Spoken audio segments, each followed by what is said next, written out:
Welcome back. You're watching HFO-TV. Welcome back to HFO-TV. I'm Greg Frick, partner here at HFO Investment Real Estate. Today we're going to talk to Ken McBride, founder of McBride Capital. Thanks for coming over, Ken. Thank you for inviting me. I appreciate it. We're going to discuss a little bit about some of the major issues or major topics that are facing the apartment market today, and namely kind of in finance as well, because that's kind of your, maybe you can give a little background on McBride Capital before we get started. McBride Capital, we just changed the name recently just to better identify with what we do. But we founded the company in late 2009. Okay. Kind of a rough time in the economy. My oldest daughter Especially and myself. financing. Yes. Fortunate to have a number of developers that went with us. We financed a number of projects through HUD with surplus cash notes, and that kind of catapulted us into 13, 14, 15, 16, and we've grown to 7 employees and a substantial volume of business compared to our first year. Oh, I bet. What's kind of your sandbox in terms of specialization? Is it multifamily? Is it across all commercial segments? We do everything, but mainly it's apartments. We have a very good relationship with Dwight Capital, our HUD lender, and have 13 loans in process with them right now, in addition to a number of loans at Fannie and Freddie, and utilize some of the other banks and life companies. Well, I know everybody's probably heard about some of the major changes on the legislative side. In Portland in particular, state of Oregon passed inclusionary zoning, allowing that to come into the state, and then let each municipality kind of set it up how they wanted. Portland enacted theirs. I think they signed off on it in about October, and it's now in place. So I'm curious, what's that done, because I know you do a lot with development, what has that done in facing for the apartment market and with inclusionary zoning now in the city of Portland? Well, and we've been looking at that for quite some time with some, especially the HUD financing that we do, and Fannie and Freddie. With HUD, if we have affordable units, but they require a regulatory agreement for a minimum of 15 years. Okay. If we have that in place, we can lower their, their MIP from anywhere from 65 basis points down to 25 basis points. Wow. So that difference, that coupled with the tax abatement on the regulatory or the affordable units, has allowed us to close that gap substantially over where the reduced income from the affordable units. Likewise with Fannie and Freddie, if we provide the rent roll early on to the lender, we can get up to a 25 basis points reduction in the interest rate, and there's no regulatory agreement involved. It just depends on where your rates are for that census tract or that county. Oh, interesting. Okay. So there's not a percentage that you have to hit. It's the No, it's just the overall level of the of the rents compared to that particular market. And are you seeing, with now inclusionary zone, are you seeing less projects? I know we had a flurry of permits and approvals in the city of Portland this fourth quarter, trying to beat the inclusionary zoning. So now it's coming in now. Is it affected? If you're talking to your developer clients, what are they saying and how they're going to handle this moving forward in 17 and 18? A number of our clients have backed off of projects or put their property up for sale. It's the appraisers are trying to determine how much the land values have gone down with the inclusionary zoning. So it's really a very tough situation on the developers because they don't know how badly they might be impacted, what their land value is, and then trying to get it pencil at the kind of return that they require, even with some of the different options that are there. But if you just go straight bank construction financing and then use a typical perm loan, you're not going to get the credit that you need to make, to even out your return. Got it. So which is, kind of, I think, the opposite effect of what they were hoping for in terms of bringing affordable housing. You're just not going to see a lot of, like I said, I've heard the same thing. We've got a lot of clients that are either pulling back or questioning it. Can they make this thing pro forma with that restriction on there? What about in terms of, and we didn't even talk about this, we've had a huge jump in rates as well since the election. So you add that on top of inclusionary zoning. How big of an effect has that been moving forward? Well, looking at the Treasury from last August, because we're just trying to lock in 6 loans with Freddie Mac, the 10-year Treasury's gone up a full percent Right. since then. So, that has affected us. And by having the interest rates go up, and if we put a cap on rents, then it's really going to make it tough on apartment owners to be able to maintain their return, because when they come up for their refinance, they're gonna go up in interest rate, and they haven't had the rent increase to affect, to take advantage of or cover that. The other thing that I'm a little bit concerned about is, Fannie and Freddie both look at their exit strategy. Right. Of how they're going to get out. So we could see higher underwriting rates because of the cap in what we can increase rents. Because of, which is again, a restriction on supply is going to, I think, exacerbate the issue of affordability, which we've all talked about. So Exactly. So what kind of other trends are you seeing on the development side? Well, it's interesting. When I was down in Las Vegas last September, they were talking about, okay, how are we going to get these units built? Because the banks have pretty much all scaled back to about 65% loan to cost. Yeah. Where they used to be 80, 85. And so that was a big topic of conversation of how we were going to cover that gap between 65 and 85. And there's some capital that's coming in. Some of the life companies now, we have one that we work with that'll provide an 85% loan to cost, but on a participating loan basis. So they're really taking a kind of an equity position in the property where they'll take 49% of the cash flow and 49% of the profits at sale. Oh, wow, okay. The other thing that we've done, 2 years ago, I don't think we had a FHA 221D4 construction perm loan in process. We have 6 of them right now that we're working on, because we can lend up to, at the end of the day, it's 80% of the total cost. Right. And then it's non-recourse, the interest rate's locked in up front.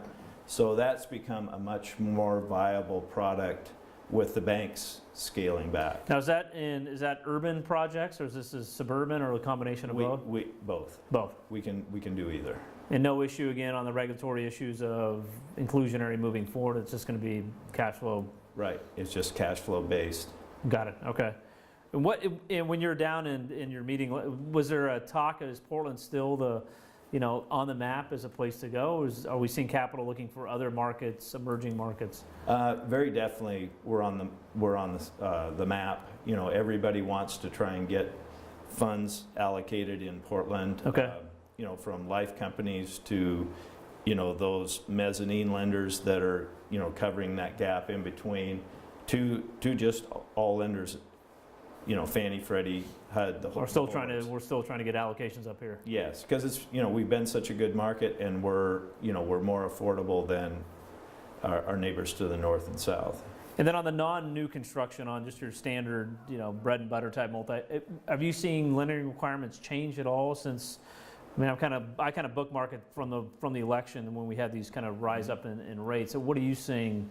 And what's your forecast and looking forward? Well, I think a lot of it occurred before that. One of the other things that have helped us is both Fannie Mae and Freddie Mac are trying to figure out how they're going to be profitable when they become a private company again. Right. So that has led them to come out with, they both have a small balance program, which, Freddie Mac, they just made another change to theirs. They'll go from 1 to 6.5 million. And up to 7.5 million in top markets and standard markets in loan size, which is quite a departure from when they came out from 1 to 5. Right. They have both hybrid and fixed rate loans. Fannie Mae, they're 1 to 5, but they've been pretty consistent. I think they've been a little more profitable than Freddie, but Freddie's been a little more innovative in what they'll do. So they're trying to fill that niche of. Right, that's in between, right. They're large balance loans, which are really, 10 and over, but 15 to 20 or over, and provide those funds for the smaller. And if they're under 50 units, they're not capped for either entity, which, they have a cap on the amount of loans that they can do in a year, dollar amount. So the 5 to 50 units, aren't under that cap. Oh, they're excluded out of the cap. They're Wow. excluded, and if you're an affordable, which we talked about earlier, those are also excluded. So you get better pricing. You know, that program is less expensive than the normal program, the full, you know, Right. large balance program, and has been a very good tool for us. So is their market share continue to expand in that arena? I mean, are they getting more as the banks are pulling back? Are they filling that niche? They are certainly filling that niche because they don't have the cap. Right, so they can put it in there.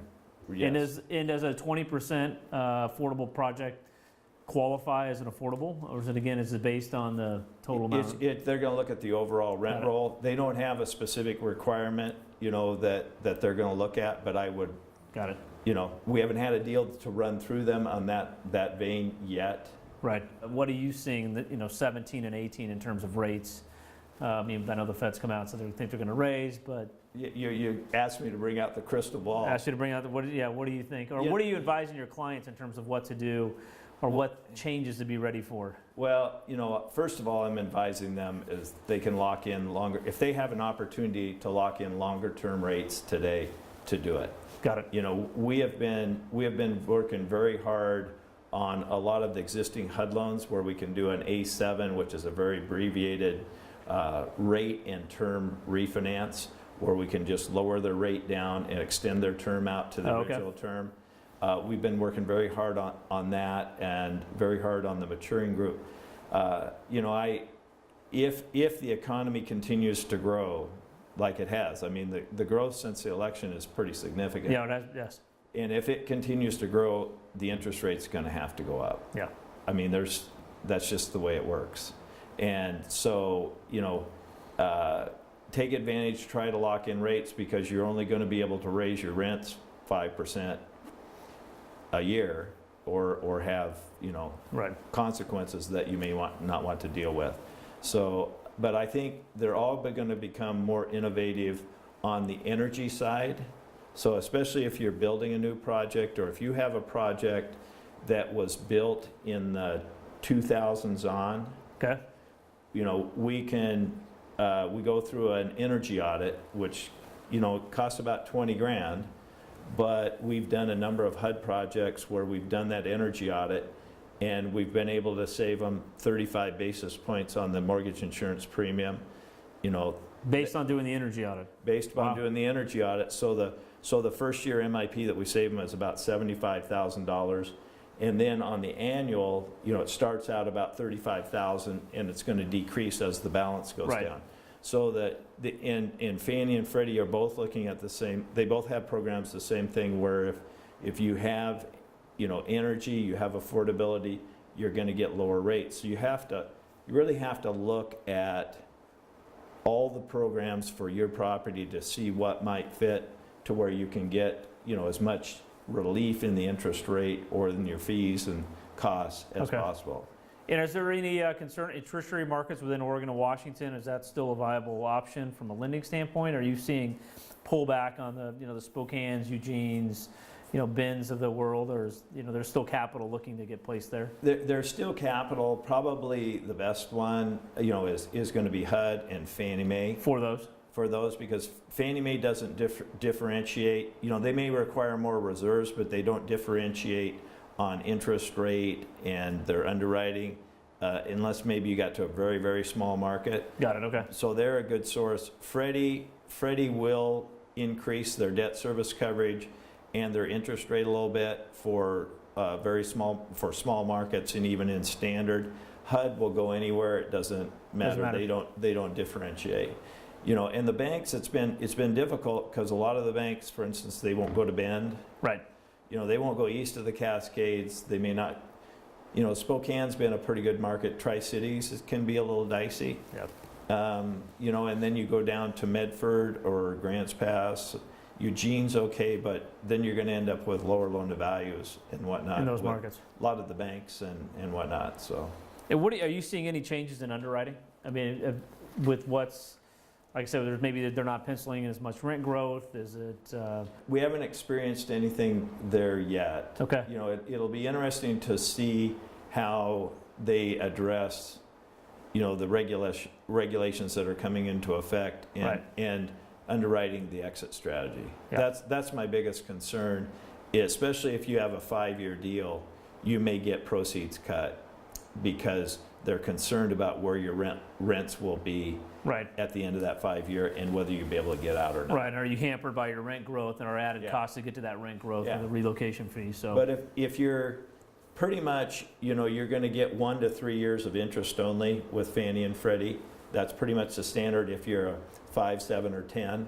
Okay, So, and then if you're a lower loan to value, if you're 65% or less, pretty much you can get full term for a few basis points on the interest rate. So those things are available that if people want them, or you could do a 7-year interest only on a 12-year term, and that way you still have some amortization. Right. And you have a longer term to get out. so there's still a lot of options in the market. We haven't seen a tightening of that, so to speak, which is great. Great, No. yes. Okay, well, good. Well, thank you for coming and talking to us about the financing market and the apartment market, and we'll see you next time. Thank you again on HFO-TV. Great, thank you Thank for you. having me. Our entire office specializes in multifamily real estate, making HFO the largest multifamily brokerage in the Pacific Northwest. Your success is our passion. Build your legacy with HFO. Call 503-241-5541 or visit our website at hfore.com for more information.